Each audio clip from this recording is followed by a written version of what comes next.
늦더위가 한창 기승을 부리던 9월 중순, 주PD가 서울 은평구의 한 야산을 찾았습니다. 구파발역 2번 출구에서 곧바로 올라갈 수 있는 이말산입니다. 폭염 경보까지 내려진 날 이곳을 찾은 것은 조선의 궁녀들을 만나기 위해서입니다. 한양도성에서 꽤 멀리 떨어진 야산의 궁녀라니. 네, 이말산은 조선 궁녀들의 마지막 안식처, 무덤이 있는 곳입니다.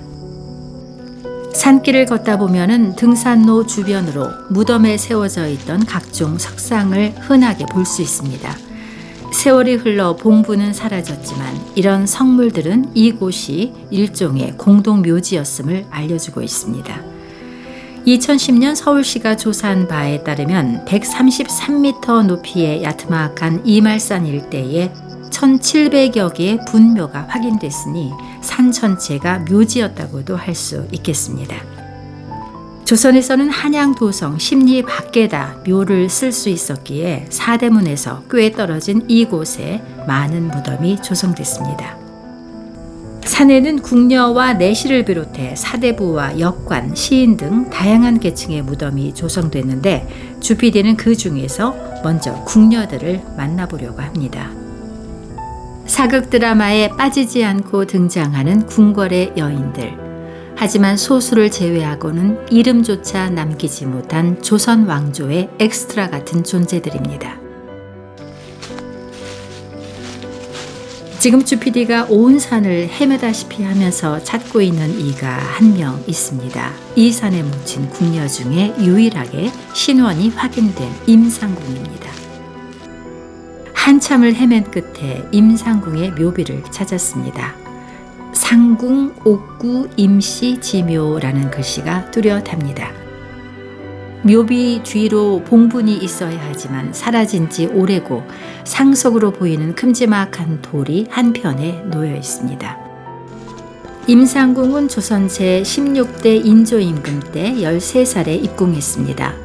인조의 손자인 현종을 아기 때부터 돌본 보모상궁입니다. 임상궁은 40여 년간 현종과 왕실 가족들을 모시다가 숙종의 여동생 명안공주 집에서 75살에 사망했습니다. 왕실 가족과 끈끈한 관계를 유지한 임상궁에게 숙종은 친히 비문을 내려줬습니다. 이렇게 임금이 비문을 하사할 정도면 임상궁은 정말 예외적인 경우라고 할 수 있습니다. 대부분 평생을 궁궐에서 일하다 죽기 직전에 출궁해 쓸쓸히 생을 마치는 게 보통입니다. 궁궐이라는 무대에서 이름 없는 단역에 불과했던 궁녀들, 그들은 누구일까요? 먼저 궁녀는 궁궐에서 일하는 여성을 통칭하는 말이고 서열에 따라서 각기 다른 호칭이 있었습니다. 궁녀는 보통 10살 전후에 입궁하게 되는데 이때 호칭은 생각시나 각시였습니다. 정식 품계도 없는 가장 낮은 서열로 일종의 수습 궁녀인 셈입니다. 보통 왕실이나 관청에 소속된 노비 중에서 선발됐으나 시대에 따라서는 양인이 궁녀로 뽑히기도 했습니다. 이들이 입궁하면 일종의 신고식을 치르게 되는데 섣달 금음날에 신참들에게 마스크를 씌우고 횃불을 입 가까이 들이대며 위협하는 쥐불이 끌려라는 행사입니다. 궁궐에서 보고 들은 어떤 것도 발설해서는 안 된다는 것을 가르치는 의식입니다. 어린아이인 신입 궁녀들에게는 무척 무서운 통과 의례였을 것 같습니다. 입궁해서 15년이 지나면 수습 궁녀들은 일반인의 결혼식과 같은 계례식을 치렀습니다. 댕기 머리를 풀어 머리를 올리고 비녀를 꽂았습니다. 호화로운 옷과 진귀한 음식을 갖춘 성대한 행사였지만 가장 중요한 게 빠졌으니 바로 신랑입니다. 궁녀들은 신랑 없는 혼례를 치르고 평생 진짜 결혼을 못한 채 살아가게 됩니다.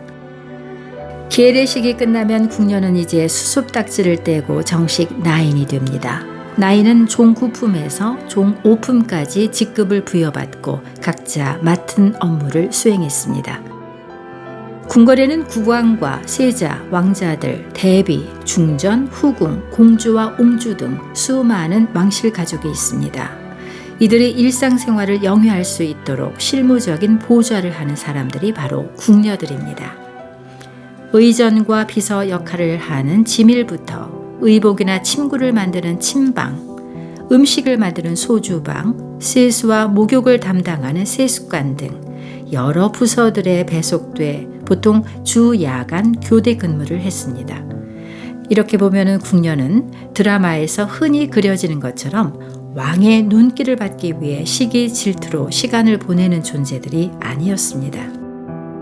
왕과 중전에게 음식을 바치려면 최고의 요리사가 돼야 했고, 옷을 지어 바치려면 최고의 제단사가 돼야 했을 터, 궁녀는 해당 업무에 숙달된 전문직 여성이었던 것입니다. 당연히 직급과 역할에 따라 녹봉이 지급됐습니다. 각 부서의 책임자는 상궁입니다. 상궁의 품계는 정오품, 일반적인 궁녀가 승진해 오를 수 있는 가장 높은 직위입니다. 상궁이 되면은 별도로 하인을 둘 수 있었고, 상궁 중에 으뜸인 제조상궁은 중전 대비와 직접 소통하며 상당한 영향력을 행사했습니다. 하지만 궁녀의 일반적인 경로에서 예외가 있었으니 바로 국왕이 내리는 승은입니다. 모든 궁녀는 원칙적으로 왕의 여자로 간주되는데, 궁녀 가운데 국왕의 선택을 받아 왕자를 낳기라도 한다면 후궁의 반열에 들게 됩니다. 왕실 가족을 모시는 궁녀와 왕의 가족인 후궁과는 근본적으로 격이 달랐습니다. 조선에서는 이렇게 궁녀로 일하다가 일약 후궁이 되고 훗날 자신의 아들이나 손자가 왕이 된 사례가 여럿 있습니다. 중종의 승은을 입어 후궁이 된 창빈 안씨는 훗날 자신의 손자가 14대 왕 선조가 됐고, 16대 왕 인조의 할머니 인빈 김씨 역시 궁녀에서 후궁이 된 사례입니다. 장희빈으로 잘 알려진 희빈장 씨는 궁녀로 들어와 왕비까지 오른 유일한 인물입니다. 그런데 희빈장 씨는 여러모로 특이한 궁녀였습니다. 궁녀는 보통 노비 출신이 많았고 평민이더라도 형편이 어려운 집안 출신이었는데, 장 씨는 중인 계급으로 당대 재벌급 부자 가문 출신이었습니다. 또한 숙종의 총애를 독차지하면서 중전을 밀어내고 그 자리를 차지한 점, 당쟁에서 남인 세력의 중심 역할을 한 점 등 여느 궁녀와는 확연히 다른 길을 걸었습니다. 이말산에 잘 정돈된 묘역이 몇 군데 있는데 이곳도 그 중에 하나입니다. 묘의 주인은 최효원, 영조의 친모 숙빈 최씨의 아버지입니다. 그러니까 영조의 외할아버지가 되는데, 외손자 덕에 영의종으로 추중돼 이렇게 후세까지 무덤이 잘 보존되고 있습니다. 숙빈 최씨는 앞서 언급한 희빈 장씨를 몰락시키는데 결정적인 역할을 했습니다. 숙종의 마음을 사로잡아 여러 자녀를 낳은 것은 물론 희빈 장씨의 악행을 왕에게 고자질해 결국 장씨를 죽음으로 몰아넣은 계기를 제공했습니다. 그런데 숙빈 최씨는 원래 궁녀보다도 낮은 무술이였던 것으로 알려져 있습니다.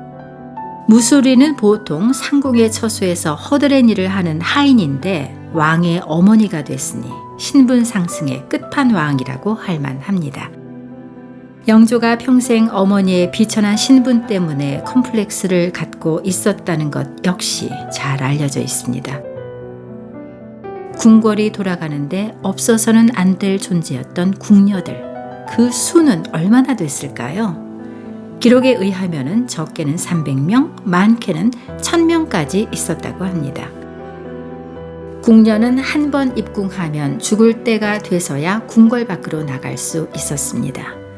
평생을 왕실 가족을 위해 일하다 늙고 병들면 친정이나 사찰 등에서 마지막 시간을 보낸 후 이렇게 공동 묘지에 묻혔습니다. 결혼을 하지 않아 후손이 없으니 묘소도 잘 관리되지 않았습니다. 오늘날 우리가 이말산에서 보는 무덤의 흔적들만이 그들의 쓸쓸한 삶을 증언하고 있습니다. 수백 년 세월이 흐르며 궁녀들의 육신은 흙이 되고 나뭇잎이 되어 이렇게 사람들 곁에 남아 있습니다. 주피디의 역사 여행이었습니다. 고맙습니다.